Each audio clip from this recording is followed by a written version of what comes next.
जगन्नाथ जी की पवित्र रथ यात्रा के इस पर्व के समय हम आरोग्य की एक नई यात्रा का आरंभ कर रहे हैं। मैं सेवियर की पूरी टीम को शुभकामनाएं देता हूं, बहुत बहुत बधाई देता हूं।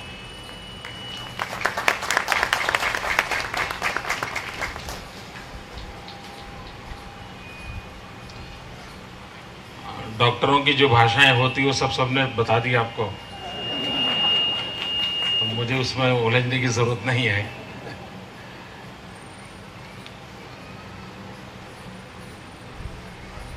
आज पूरे देश के लिए वैसे ये अवसर गौरव का अवसर है, क्योंकि स्टेम सेल्स के लिए डेडिकेटेड अस्पताल ये देश का पहला अस्पताल है।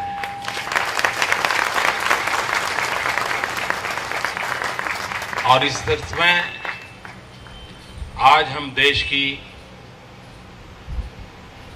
सेवा में एक और कदम आगे बढ़ रहे हैं। मित्र, मैं विज्ञान को तो ज्यादा समझता भी नहीं, जानता भी नहीं, लेकिन शायद आज से 40-50 वर्ष पहले किसी ने स्टेम सेल्स ट्रीटमेंट की चर्चा की होती तो लोगों को बड़ा अजूबा लगा होगा कि ये कैसे संभव होगा, ये तो हवा की बातें हैं सब वगैरह। लेकिन जिन्होंने महाभारत पढ़ा है या सुना है, उनको मैं महाभारत की तरफ ले जाना चाहता हूं। और मेरी जो छोटी सी समझ है उसके हिसाब से मुझे लगता है कि कर्ण का जो जन्म हुआ था वो स्टेम सेल का साइंस था, टेक्नोलॉजी थी। क्योंकि शास्त्र ये कहते हैं कि कर्ण का जन्म माता कुंती की गोद से नहीं हुआ था। कर्ण के जन्म की सारी जो कथा आती है वो शरीर पर से एक छोटा सा हिस्सा लिया और उसी में से कर्ण पैदा हुए। अब स्टेम सेल वाले यही करते हो ना, जब डॉक्टरों का सर्टिफिकेट चाहिए।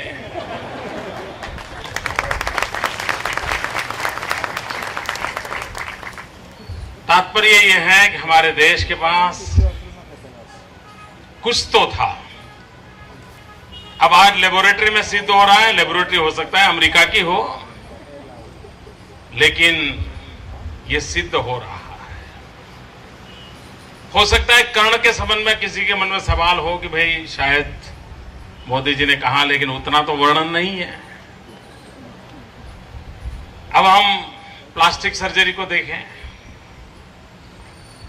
मुझे लगता है कि दुनिया में सबसे पहली प्लास्टिक सर्जरी शरीर मनुष्य का और माथा हाथी का, गणेश जी का निर्माण,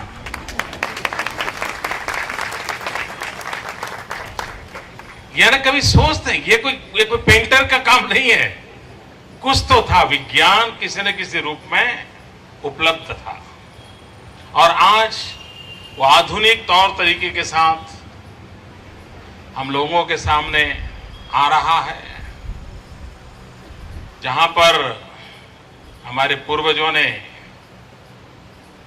खगोल शास्त्र के संबंध में जो कुछ भी कहा था, उस समय उनके पास कौन से साधन थे, लेकिन चंद्र, सूर्य, उपग्रहों की दूरी जो उन्होंने उस समय बताई थी, वो आज भी विज्ञान उसको टैली कर रहा है। यानी कोई ऐसी व्यवस्थाएं रही होगी तो इन बिटवीन काल में सब हमारा नष्ट हो गया होगा। और इसलिए पुरानी सोच या पुराना शास्त्र आज लैब के अंदर सिद्ध हो रहा है। तो गुजरात सरकार ने एक इनिशिएटिव लिया है एक क्षेत्र में, और देश में ये पहली सरकार है जिसने इस विषय में सोचा है। लेकिन ये सोचने के पीछे कारण क्या है? Vibrant Gujarat global investor summit की खबर जो आप तक पहुंचाई जाती है जिन लोगों के माध्यम से, वो ये बताते हैं आपको इंडस्ट्री में इतना इन्वेस्टमेंट हो रहा है, ये इंडस्ट्री आ रही है, वो इंडस्ट्री आ रही है, लेकिन बहुत सी बातें ऐसी हैं जो आप तक पहुंच नहीं पाती है। अभी मैं भी जो बता रहा हूं कल अखबार में पढ़ने को मिलेगा इसकी गारंटी नहीं है, टीवी पर दिखाई देगा इसकी संभावना कम है, लेकिन ये vibrant Gujarat global investor summit में दो ऐसे क्षेत्र हैं कि जिसमें सबसे ज्यादा लोगों को आकर्षित करने का हम प्रयास करते हैं। एक है एजुकेशन, दूसरा है हेल्थ सेक्टर।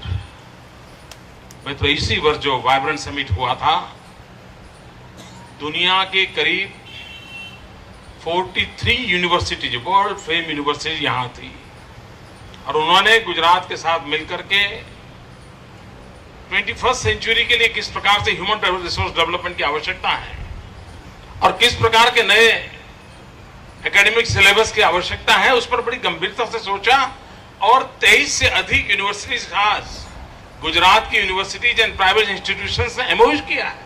आप कल्पना कर सकते हैं कैसा एक नए क्षेत्र में हम प्रवेश कर रहे हैं। उसी प्रकार से हेल्थ सेक्टर में भी सर्वाधिक एमओयू हुई है, यानी सिर्फ इंडस्ट्री के लिए नहीं हो रहे, एग्रीकल्चर हो, पानी की व्यवस्था हो। हम विश्व में जो उत्तम व्यवस्थाएं हैं,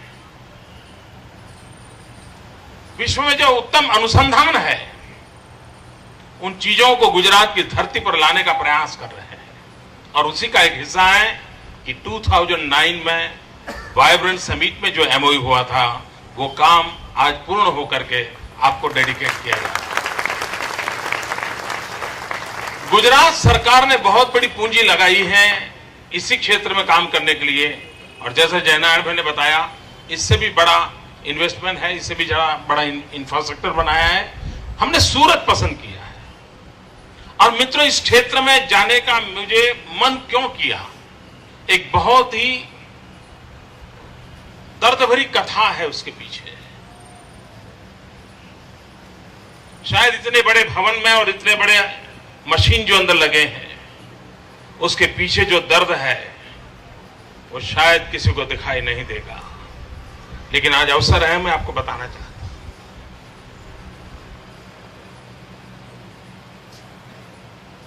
हम गुजरात के लोग हैं, हम 6 करोड़ नागरिक साथ रहते हैं, लेकिन हम में से बहुत कम लोगों को पता होगा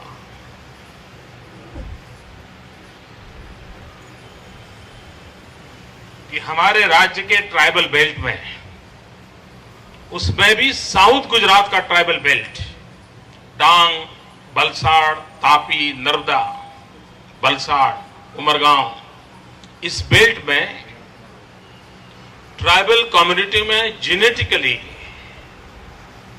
सिकल सेल की एक बड़ी भयंकर बीमारी है। दुनिया एचआईवी से तो कांपती है, उसको पता है कि कितना भयंकर है, लेकिन लोगों को मालूम नहीं है सिकल सेल कितना भयानक, उस पीड़ादायक दर्द होता है। मैं बड़े दुख के साथ कहना चाहता हूं,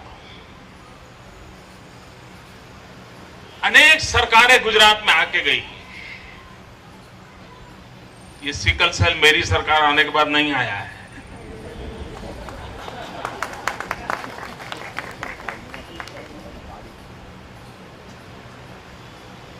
कैसे क्योर करना, कौन सी दवाई काम करेगी, उसमें अभी भी रिसर्च चल रहे हैं। लेकिन मित्रों, पुरानी किसी सरकार को पता तक नहीं था कि इस राज्य के अंदर इतने बड़े समूह को इस पीड़ा से अपनी जिंदगी गुजारनी पड़ती है। ये पहली सरकार है जिसने ये खोज के निकाला कि भाई हमारा ये समाज इस पीड़ा से कैसे दर्द से जी रहा है, और तब से मन में ठान कि हम आधुनिक से आधुनिक विज्ञान को लाएंगे, संशोधन करेंगे, सामाजिक क्रांति के लिए प्रयास करेंगे, और इन गरीब आदिवासियों को हमेशा हमेशा के लिए इस संकट से मुक्त करेंगे। हमने एक काम किया, एजुकेशन फील्ड में एक ये ट्राइबल बेल्ट के जो सिकल सेल फैमिलीज हैं उनके बच्चों का मेडिकल टेस्ट पहले ही कर लेते हैं। लाखों बच्चों का रेगुलर उसका काम हम करते हैं और बाद में जब वो बड़े हो जाते हैं उनको हम समझाते हैं कि आप भी अपने मां बाप के कारण सिकल सेल के हेरिडिटरी आप पेशेंट हैं। भविष्य के लिए जरूरी है कि एक सिकल सेल का पेशेंट दूसरे नॉन सिकल सेल पेशेंट के साथ व्यक्ति के साथ अगर शादी करता है तो हम इसको 50% डाउन कर सकते हैं। मित्रों, आज मेरी सरकार ये काम उस ट्राइबल बेल्ट में कर रही है कि आप इससे शादी करो, इससे ना करो। आपको होगा सरकार को ये भी करना पड़ता है, औरों को नहीं करना पड़ता था, हमें करना पड़ रहा है क्योंकि हम इस दर्द से उन्हें मुक्ति दिलाना चाहते हैं। और दूसरा एक, जब मैंने जाना कि स्टेम सेल के माध्यम से इस समस्या का समाधान हो सकता है और इसलिए अरबों खरबों रुपया सरकार की तिजोरी से खर्च करके सूरत में ये सेंटर हम खड़ा कर रहे हैं ताकि मेरे उन ट्राइबल बच्चों को, आने वाली पीढ़ियों को इस भयानक पीड़ा से हम मुक्ति दिला सके। और उस अर्थ में गुजरात में स्टेम सेल इस क्षेत्र का विकास ज्यादा जितना होगा, मुझे विश्वास है कि हम बहुत अच्छी सेवा कर पाएंगे। मित्रों, हेल्थ सेक्टर में जिस प्रकार से रिसर्च हो रहे हैं, जिस प्रकार से टेक्नोलॉजी ने अपनी जगह बना ली है और जैसे जैसे ये सुविधाएं बढ़ती हैं तो नागरिक भी अब सुरक्षा को महसूस करता है तो बेपरवाह बन जाता है। अगर कार में एक्सीडेंट प्रोटेक्शन के लिए एयरबैग की व्यवस्था है तो ड्राइवर को मन करता है कैसे भी चला लो, कोई बात नहीं, एयरबैग है, बच जाएंगे। ये जो टेम्परामेंट धीरे धीरे बन रहा है वो बड़ा चिंता का विषय है। आरोग्य की सुविधाएं कितनी ही क्यों न बढ़े, लेकिन भगवान हमें उस सुविधाओं को लाभ लेने के लिए मजबूर न करें, ये देखना हम लोगों का दायित्व बनता है, एक नागरिक के नाते हमारा दायित्व। और हम ईश्वर से प्रार्थना करते हैं कि हमारा खुद को संभालने का जो स्वभाव सदियों से हमें विरासत में मिला है उसको हम ध्यान दें। मित्रों, health sector, human development index इस राज्य की प्रायोरिटी के काम है। डॉक्टरों की बहुत बड़ी मात्रा में आवश्यकता है, लेकिन डॉक्टरों के लिए मेडिकल कॉलेजेस होने चाहिए। अगर समय पर हम मेडिकल कॉलेजेस को निर्माण नहीं करते हैं तो डॉक्टर नहीं मिलेंगे। मेडिकल कॉलेजेस चाहिए तो फिर साइंस स्ट्रीम की स्कूल चाहिए। आपको हैरानी होगी मित्रों, गुजरात में करीब 40 तहसील ऐसे हैं जो ट्राइबल तहसील ऐसे हैं और 50 साल हो गए गुजरात को। ये 40 ट्राइबल तहसील ऐसे थे कि वहां 12th साइंस स्ट्रीम की स्कूल नहीं थी। दोस्तों, पता नहीं इन लोगों ने कैसे राज्य को चलाया होगा। मुझे पीड़ा होती थी। मैं राजनीति की आलोचना नहीं करता हूं, मुझे पीड़ा होती है। आज हमने इन सभी 40 तहसीलों में, यानी गुजरात में अब एक भी तहसील ऐसा नहीं जहां साइंस स्ट्रीम की स्कूल ना हो, और उसमें से 12th से जो विद्यार्थी निकलेंगे उसमें अधिकतम मेडिकल में जाए, हमारा प्रयास है। तो दूसरा कदम हमने उठाया मैक्सिमम मेडिकल कॉलेजेस का। मित्रों, एक सालों से अहमदाबाद, यानी यहां जितने डॉक्टर आए हैं उनको पूछो, अगर अहमदाबाद में पढ़े हैं तो बीजे मेडिकल या तो PS, 2 medical college, 1 dental college.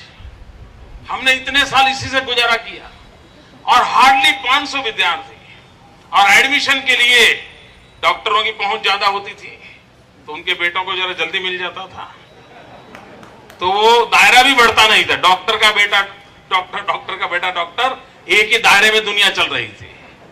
बुरा मत मानना डॉक्टर मित्रों, जो हुआ है वो सच बता रहा हूं मैं। मित्रों, 2001 में अहमदाबाद में 2 मेडिकल कॉलेज, 1 डेंटल कॉलेज थी। देश आजाद हुआ तब से हमने ये पाया था मित्रों, इसी एक दशक में 9 मेडिकल कॉलेज कर दी हैं। जहां 500 स्टूडेंट थे, आज करीब 1600 स्टूडेंट हैं। और आज मैं गर्व से कह सकता हूं, इसी एक ईयर में 600 नई सीटें गुजरात में मेडिकल कॉलेज के स्टूडेंट को प्राप्त हुई है। और हमारा मकसद है हर डिस्ट्रिक्ट में एक मेडिकल कॉलेज हो। सिविल अस्पताल का इतना बड़ा कैंपस, एक ही मेडिकल कॉलेज थी अब तक। इस वर्ष वहां एक और कैंसर के साथ जुड़ी हुई मेडिकल कॉलेज बन रही है। तो अब हम ह्यूमन रिसोर्स डेवलपमेंट में बल देना चाहते हैं।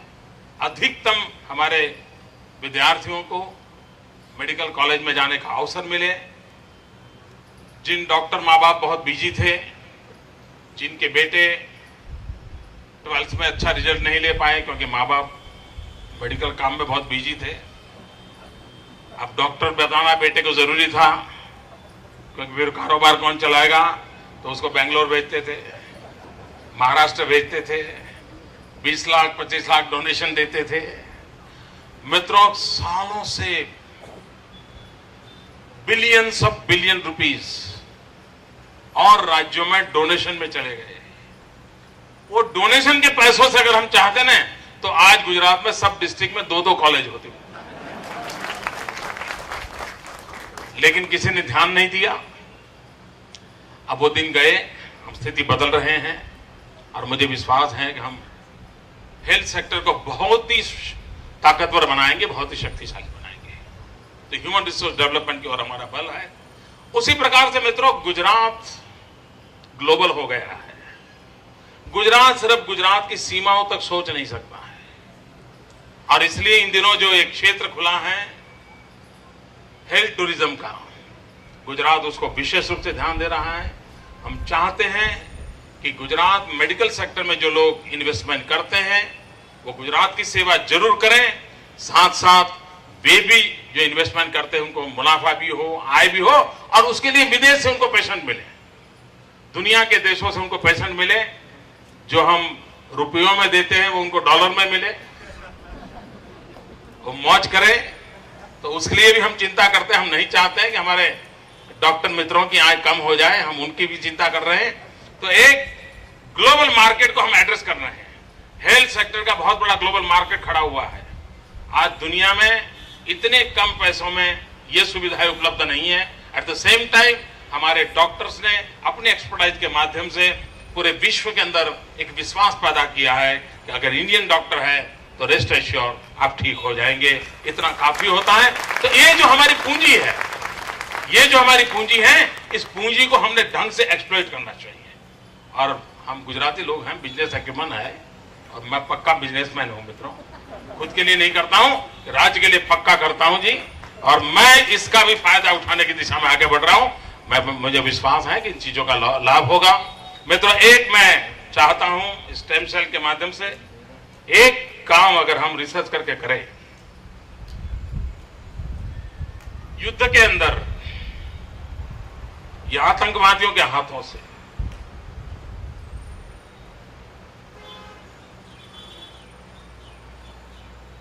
इस देश की रक्षा करते करते या सामान्य नागरिकों को सुरक्षा देने के लिए जो बम ब्लास्ट का शिकार हुआ हो, आतंकवादियों की या दुश्मनों की गोलियों का शिकार हुआ हो, और उसने अपना कोई अंग खो दिया हो, सेवियर के मित्र सपना संजोए कि हम देश में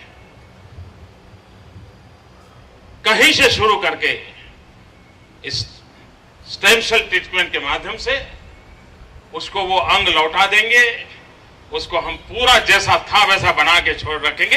टेक्नोलॉजी अवेलेबल है, ये सब संभव है। उसका हाथ कट गया होगा, नया हाथ ग्रो कर सकता है। आइए दोस्तों, हम इस चैलेंज को उठाएं और देश के सुरक्षा के जवानों को, आतंकवादियों के साथ दिन रात लड़ने वाले जवानों को नई जिंदगी देने का काम इस अस्पताल के लैब में हम करें और देश की बहुत बड़ी सेवा करें। इस शुभकामनाओं के साथ आप सबको बहुत बहुत धन्यवाद। जय जगन्नाथ।